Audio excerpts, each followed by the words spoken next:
that? I forgot that y'all were even there. Well, good morning and welcome to Motivational Monday. This, of course, is your encouraging message. And this message actually ties in a little bit with the message that was previously talked about, dealing with overcoming. All right, before the title of this message is announced, I would love a drum roll, please. This message is entitled Faith. Yep, that's it, faith, period. And now, of course, we can find the biblical definition of faith in Hebrews chapter 11, verse 1 in the King James Version, which reads, "Now faith is the substance of things hoped for, the evidence of things not seen."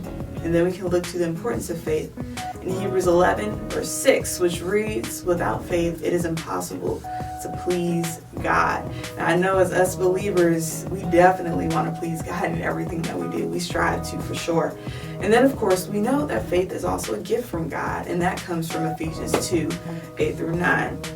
So as we look to Hebrews 11, the Hall of Faith, as they call it, just like there is a Hall of Fame for, athletes, great athletes in their sports, we have the Hall of Faith. There is one man that the Lord is leading me to speak about, and his name is Gideon.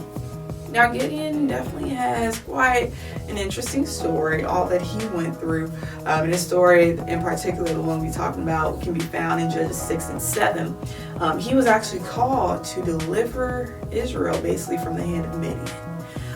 And in this time, the Lord had handed them over to Midian because they did not obey God, and they also didn't want to listen to him. So the Lord had to do what he had to do. Okay, and the way that this came about was that an angel of the Lord came, and appeared to Gideon and basically told him that the Lord was with him. And then also, eventually, he went on to tell Gideon that he was called to rescue Israel.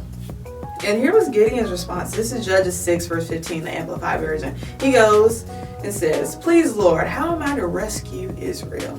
Behold, my family is the least significant in Manasseh, and I am the youngest, smallest in my father's house."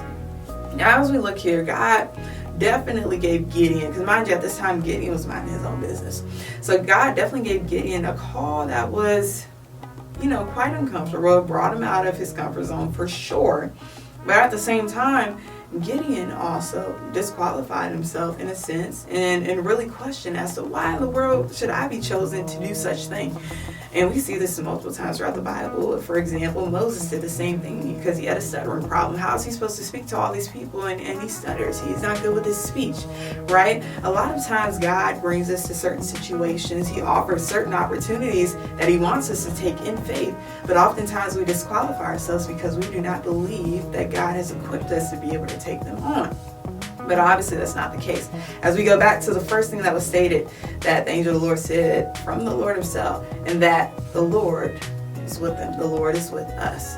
All right, and that's important to know in having faith.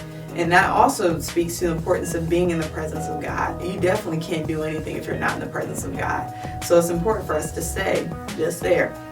Then as we go further on in this story, going closer up to when Gideon actually defeats Midian, or the Midianites, the Lord does something else that's quote unquote crazy, right? At the time, Gideon had about over 30,000 men ready to go to war. But the Lord was like, that's too many people. And you would think, wait a minute, over 30,000 men is too many? Like what?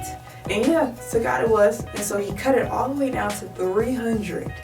And the reason behind this was because he did not want Israel to believe that it was them who really won the battle. He wanted Israel to know that it was only God and God himself to be able to defeat a vast amount of men. Right? And in this moment, yet we see God again, how God always goes to the least to do something that's great.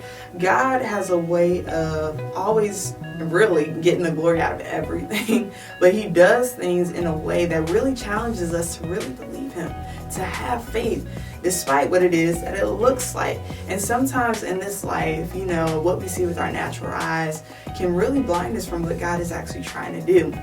So it's important, in having faith, to also, again, not disqualify ourselves, from being used by God, but at the same time, realizing that God can do anything and everything, and it doesn't matter what it is that he has. It doesn't matter the number of it. What we think God will need to complete something or to finish something, he doesn't need. He just needs faith so that he can move and do whatever it is he wants to do. Then from there, with our faith, we have to learn how to take him at his word. Gideon was the type to continue to ask for sign after sign after sign after sign, and I've definitely done that before. A lot of people I know have done it, whether it comes to relationships, whether it comes to seeking for decisions, or really trying to do anything. A lot of times we question God, especially when it's uncomfortable.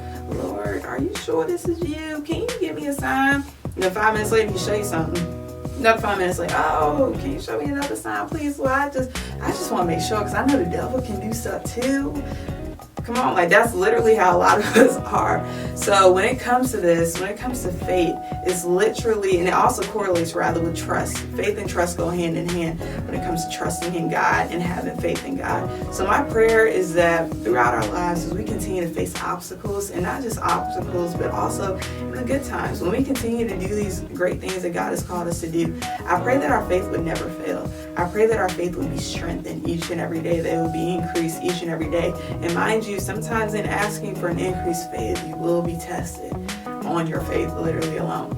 So I pray that God would encourage and just strengthen everyone, honestly, all of us, especially in this time, and that we will literally remember that it doesn't matter what our weaknesses are. If God has called us to something, he has qualified us for it, and he has also equipped us for it. All right, so y'all be encouraged. Y'all have a great week. Continue to keep the faith no matter what the situation is, and just trust God. He's already worked it out, and he already has the plans to work things out for you.